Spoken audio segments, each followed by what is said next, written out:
to eat a lot of protein.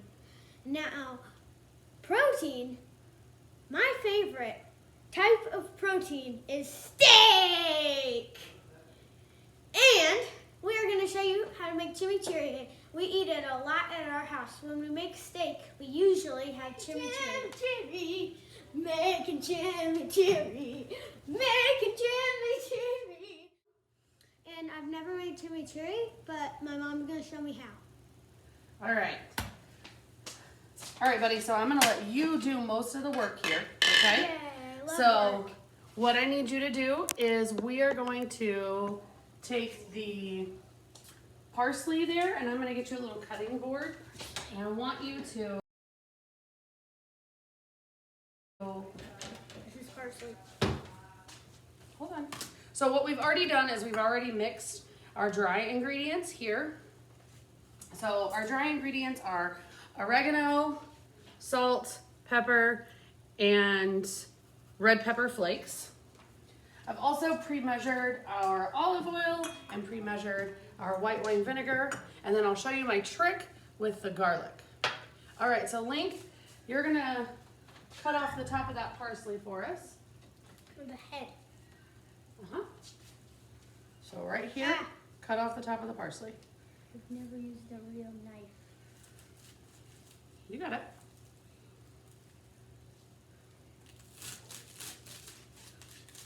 Good. Okay, so put the knife down.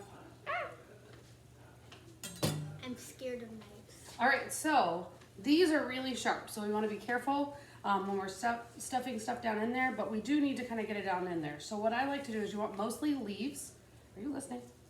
Yes, I am. We want mostly leaves. So I like to kind of pick through and pull my leaves off. I get some stems in there, but for the most part, you want to pull leaves off and get them put in. So Lincoln, I'm gonna let you work on this. Will you start pulling these? Quit eating the product. I love eating. Nope, pick up.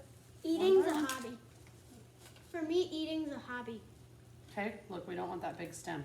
So I want you to pick through them and get Like the little this? bits. Yep, exactly like that. Good job, bud. Little bitty bombs.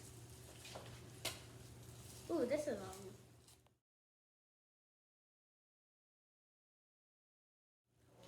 All right, so now that we've got all of our parsley packed in there, this is our little food processor. I love this little thing. I have a big one too, but I use this one all the time. What we're gonna do is we're gonna add our garlic because we want our garlic to food process with our parsley. So this is just flat leaf Italian parsley, and I use 1 bushel, pack it all in there. And then what I do is it calls for 3 cloves of garlic, but I really like garlic. So I use a baby spoon to kind of measure my cloves. 2, 3, but I'm gonna do a little extra because our family likes garlic. All right, so we're gonna make a lot of noise. We're gonna put the lid on and we are gonna grind and chop this until it's really fine. I like to kind of go back and forth between the grind and the chop. Do you wanna try it, Lincoln? And I always keep my hand up here. So push 1, like,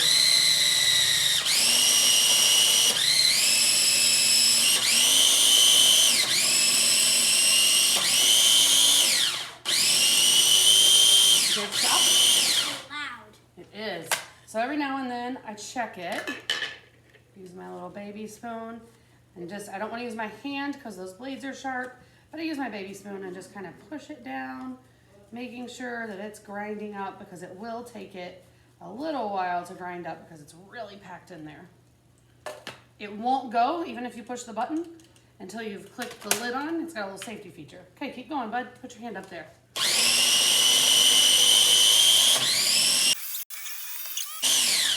Let's check it one more time. Oh, it's getting close now, you see it?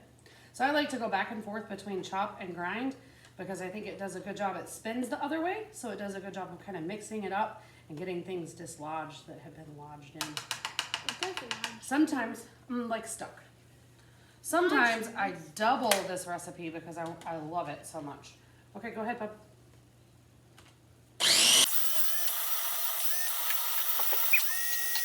How's it look? I think it looks good. You think it looks good? All right, so we're gonna get a bowl and our cute little spatula. Can you hop off my stool, please? No. Thank you. Okay. Let's see.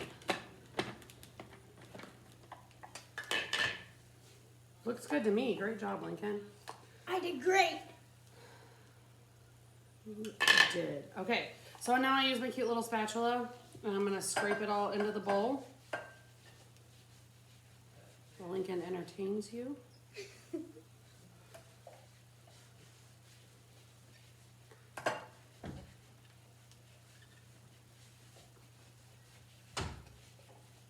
All right, so Lincoln. The boring process. All right, so Lincoln, we need to add in all of our stuff.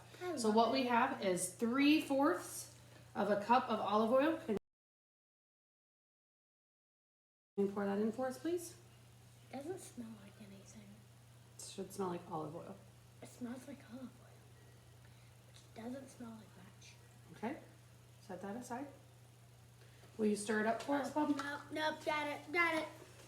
Nope, done with out of the way. Out of my chair. Why can't I be on your chair? All right, now let's put our dry ingredients in. So our dry ingredients are 1 tablespoon of salt, 2 tablespoons of oregano, 1 teaspoon of pepper, and 1/4 teaspoon of red pepper flakes. Go ahead and dump those in and let's mix it up. Ooh, looks good. All right, mix it on up. At the start of the video, I was wondering what oregano is. Oregano is an herb, so you grow it.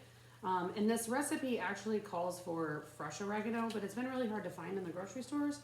So I've been just using the dried oregano and it works fine. But we could grow it in our garden in the summer. Okay, good job. Now we need we could have a garden, we didn't have one. Well, we grew tomatoes. Well, yeah. 3 tablespoons of white wine vinegar. So I've got them pre-measured over there. This or this? Yep, That's, there you go. That's the olive oil. Yep, so 3 tablespoons of white wine vinegar, pour it on in. That's called white wine vinegar. Yep. So let's get it all mixed up now. Ooh, this is good. This looks like Can goo. we scrape the sides a little bit? It does kind of look like goo. But remember, what do we have to do after we get it all mixed together, Lincoln? You know this part. Refrigerate it. The refrigerator, that's right. You want to put it in the refrigerator for at least an hour. Sometimes I can get it in there for just like 30 minutes and that's okay if we're cooking on a weeknight. But it saves really great too. If you just put a lid on it, it will save and you can have it multiple nights and it's good on lots of different things. It's good. So that's our chimichurri recipe. Lincoln, do you think you could make this by yourself now? Awesome, high five.